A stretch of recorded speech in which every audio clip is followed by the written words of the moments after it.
Hello મિત્રો, આજના વિડીયોમાં આપણે જાણીશું નિર્માણ કાર્ડ કઈ રીતના કાઢવું. જે શ્રમયોગી છે, જે કારખાનામાં મજૂરીએ જાય છે કે અન્ય જેવા લોકો છે જે મજૂરી કામ કરે છે, તે આ કાર્ડ બનાવી શકે છે. તો સૌપ્રથમ આપણે નિર્માણ BOCW કરી અને એની ઓફિશિયલી વેબસાઇટ છે તેની અંદર જવાનું રહેશે. ત્યારે આવી રીતના હોમ પેજ આવશે. તેમાં અહીંયા તમારે નવું યુઝર અહીંયા ઉપર ક્લિક કરવાનું રહેશે. એટલે અહીંયા તમારું પૂરું નામ જેમ આધાર કાર્ડમાં છે તેમ, અહીંયા તમારા આધાર નંબર, અહીંયા તમારું લિંગ એટલે સ્ત્રી પુરુષ કે અન્ય જે કાંઈ છે તે, અહીંયા તમારી જન્મ તારીખ, અહીંયા તમારો મોબાઈલ નંબર, અહીંયા તમારી ઈમેલ આઈડી, અહીંયા તમારો પાસવર્ડ સેટ કરવાનો રહેશે. અને ત્યારબાદ અહીંયા પણ પાસવર્ડ અને અહીંયા યુઝરનો પ્રકાર એટલું એન્ટર કરી અને અહીંયા કેપ્ચા કોડ નાખી અને નોંધણી કરી લેવાની રહેશે. મેં નોંધણી કરેલી છે એટલે આપણે હવે લોગિન કરી અને આગળની પ્રોસેસ કરીશું. ત્યારબાદ તમને ટેક્સ્ટ મેસેજમાં આઈડી પાસવર્ડ આવી જશે, તે તમારે અહીંયા એન્ટર કરવાના રહેશે.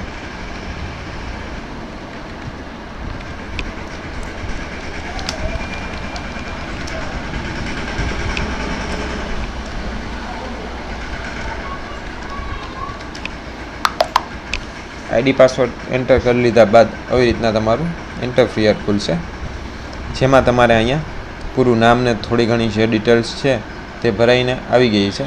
અન્યથા અહીંયા તમારે સિલેક્ટ કરવાનું રહેશે. પહેલાંમાં છે તો અરજદારનું પૂરું નામ તો ઇંગ્લિશમાં તમારા આધાર મુજબ આવી ગયું હશે. અહીંયા તમારે ગુજરાતીમાં નામ લખવાનું રહેશે. ત્યારબાદ અરજદારના પિતાનું નામ તો અહીંયા તમારે ઇંગ્લિશમાં લખવાનું રહેશે, અહીંયા તમારે ગુજરાતીમાં લખવાનું રહેશે. ત્યારબાદ અહીંયા તમારો આધાર નંબર ઓટોમેટિક આવી ગયો છે. અરજદારની જન્મ તારીખ તે પણ અહીંયા ઓટોમેટિક આવી જશે. જો એમાં ચેન્જ હોય તો ચેન્જ અહીંથી કરી શકો છો. ત્યારબાદ અરજદારની જાતિ અહીંથી પસંદ કરવાની રહેશે. ત્યારબાદ અહીંયા સ્ત્રી પુરુષ સિલેક્ટ કરવાનું રહેશે. ત્યારબાદ અહીંયા તમારા મોબાઈલ નંબર પણ આવી જશે અને ઈમેલ આઈડી અને પ્રકાર એ પણ અહીંયા આવી જશે. ત્યારબાદ છે અહીંયા અરજદારનું હાલનું સરનામું, એટલે તમે અત્યારે ક્યાં રહો છો તે અહીંયા સિલેક્ટ કરવાનું રહેશે. અરજદારનું સરનામું સિલેક્ટ કરી લીધા બાદ અહીંયા તમારે ફરીથી અરજદારનું કાયમી સરનામું સિલેક્ટ કરવાનું રહેશે. જે ઉપર મુજબ હોય તો અહીંયા ટિક કરી અને અપડેટ કરવાનું રહેશે.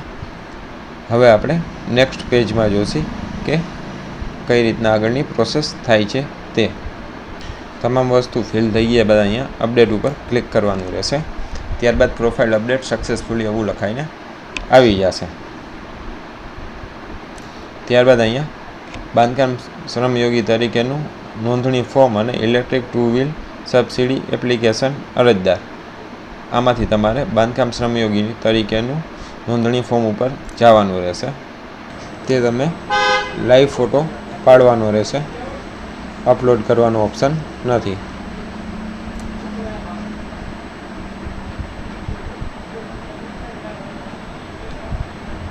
ત્યારબાદ સૌથી લાસ્ટમાં સેવ એન્ડ નેક્સ્ટ આપવાનું રહેશે. સેવ એન્ડ નેક્સ્ટ આપી દીધા બાદ અરજીની વિગતોમાં આપણે ગયા છીએ. હવે ત્યાં આપણે મજૂરનો પ્રકાર એવો ઓપ્શન આવશે, જેમાં તમે આટલા બધા જોઈ શકો છો કે આટલા વર્ગના મજૂરો માટે આ નિર્માણ કાર્ડ લાગુ પડે છે. તેમાંથી તમને જે લાગુ પડતું હોય તે ફોર્મ આ લોકો ફોર્મ માટે અપ્લાય કરી શકે છે.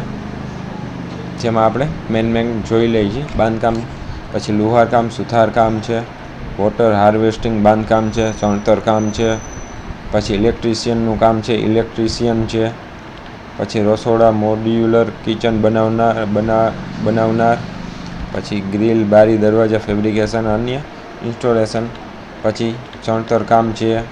ઘણા બધા કામ છે તે અહીંયા તમે જોઈ શકો છો. તમને જે લાગુ પડતું હોય તે અહીંયા સિલેક્ટ કરી અને પ્રોસેસ કરવાની રહેશે.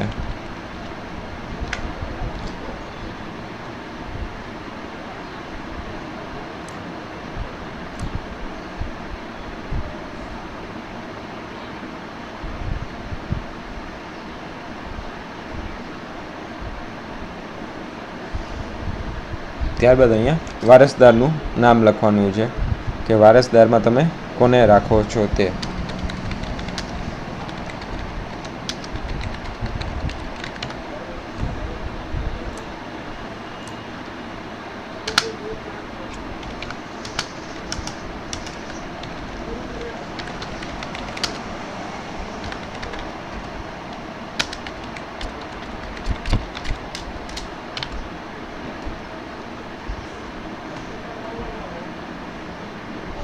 ત્યારબાદ અહીંયા વારસદારનો સંબંધ સિલેક્ટ કરવાનો છે, કોણ છે તે, પિતા, ભાઈ, દાદા, પત્ની, પુત્ર કે અન્ય, તે સિલેક્ટ કરી અને આગળની પ્રોસેસ કરવાની રહેશે. સ્થળાંતર તરીકે છે કે નહીં એમાં તમારે તમારી અનુકૂળતા મુજબ હા કે ના લખવાનું છે. અભ્યાસની અહીંયા વિગત લખવાની છે. અહીંયા વાર્ષિક આવક લખવાની છે. ત્યારબાદ લાલ ચોપડી હા કે ના. લાલ ચોપડી જોતી હોય તો હા, તો અહીં લાલ ચોપડી જોતી હોય તો મતલબ કે લાલ ચોપડી હોય તો અહીંયા તેમના નંબર લખવાના છે, ના હોય તો ના લખી નાખવાનું છે. ત્યારબાદ યોજનાઓ સ્તર લાભ લેવા માટે નીચેની વિગતો ભરવાની રહેશે. દસ્તાવેજ યુવિન કાર્ડ છે કે નથી, તો એમાં હોય તો હા, ના હોય તો ના. BPL કાર્ડ હોય તો હા અથવા ના. રેશન કાર્ડ નંબર અહીંયા લખવાના રહેશે. ચૂંટણી કાર્ડના નંબર અહીંયા ફરજિયાત નથી. આ રેશન કાર્ડનું રાજ્ય અહીંયા સિલેક્ટ કરવાનું રહેશે. મનરેગા જોબ કાર્ડ હોય તો અહીંયા તેના નંબર નાખવાના રહેશે. અહીંયા તમારે બેંકની વિગત નાખવાની રહેશે. ત્યારબાદ આપણે નેક્સ્ટ જોઈએ કુટુંબના સભ્યોની વિગત. અહીંયા તમારે તમામ કુટુંબના સભ્યની વિગત અહીંયા નાખવાની રહેશે. ત્યારબાદ તમારે સેવ અને નેક્સ્ટ કરવાનું રહેશે. એડ ઉપર ક્લિક કરશો એટલે અહીંયા કુટુંબના સભ્યનું નામ એડ થશે. ત્યાં અહીંયા તમે ગુજરાતી અને ઇંગ્લિશ બંનેમાં લખી શકો છો.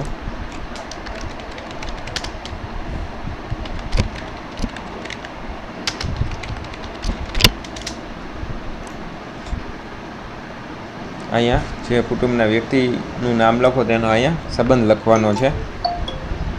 એમની અહીંયા જન્મ તારીખ લખવાની છે.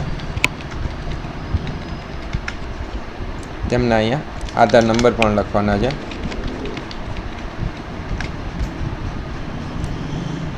અને અહીંયા તેને અભ્યાસ કેટલો કરેલો છે તે પણ અહીંયા લખવાનું છે. વ્યવસાયમાં અહીંયા લખવાનું છે તેમનો વ્યવસાય. ત્યારબાદ પાછું એડ કરશો એટલે બીજા મેમ્બર એડ થશે. એવી રીતના અહીંયા તમારે તમામને લખવાના રહેશે. ત્યારબાદ અહીંયા સેવ અને નેક્સ્ટ આપવાનું રહેશે.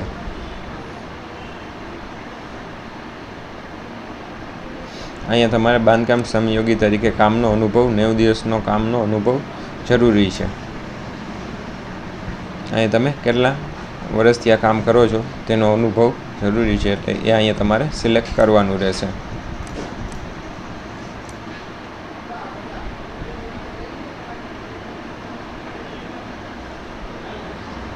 ત્યારબાદ અહીંયા સ્વપ્રમાણિત પ્રમાણપત્ર અહીંયા આપવાનું રહેશે. જે સ્થળે કામ કરેલું તે સાઇટનું નામ, કામ સ્થળ, સાઇટનું સરનામું, સમયગાળો દિવસોમાં અને કામનો પ્રકાર, કયું કામ કર્યું હતું તમે તે. ત્યારબાદ અહીંયા સેન્ડ OTP ઉપર ક્લિક કરવાનું રહેશે એટલે તમારા મોબાઈલ નંબર ઉપર OTP જનરેટ થશે. તે અહીંયા એન્ટર કરવાનો રહેશે. ઉપર જણાવેલ માહિતી સાચી અને બરાબર છે. સ્વપ્રમાણિત પ્રમાણપત્ર ખોટી માહિતી આપનાર ફોજદારી કાર્યવાહી થઈ શકે છે તેની મને જાણ છે. આવું વાંચી અને છેલ્લે જો ખોટું હશે તો તમારા ઉપર પોલીસ કેસ પણ થઈ શકે છે, એટલે સેવ અને નેક્સ્ટ આપવાનું રહેશે. ત્યારબાદ અરજદારનું આધાર કાર્ડ અહીંયા અપલોડ કરવાનું રહેશે. ત્યારબાદ સેવ અને નેક્સ્ટ આપવાનું રહેશે. ત્યારબાદ આ એમનું પ્રોસેસ છે. ત્યારબાદ તમે સેવ અને નેક્સ્ટ આપી દેશો એટલે તમારું કાર્ડ ઓનલાઈન પ્રોસેસ માટે વયું જશે. આ કાર્ડ તમને કઈ કઈ જગ્યાએ કામ આવશે તે આપણે જાણીશું. આમાં તમારે ફરજિયાત એક આધાર કાર્ડ જ અપલોડ કરવાનું છે, બીજું કોઈ પણ પ્રકારનું કાંઈ અપલોડ કરવાનું નથી. આ કાર્ડ તમને આટલી યોજનાઓની અંદર કામ લાગે છે.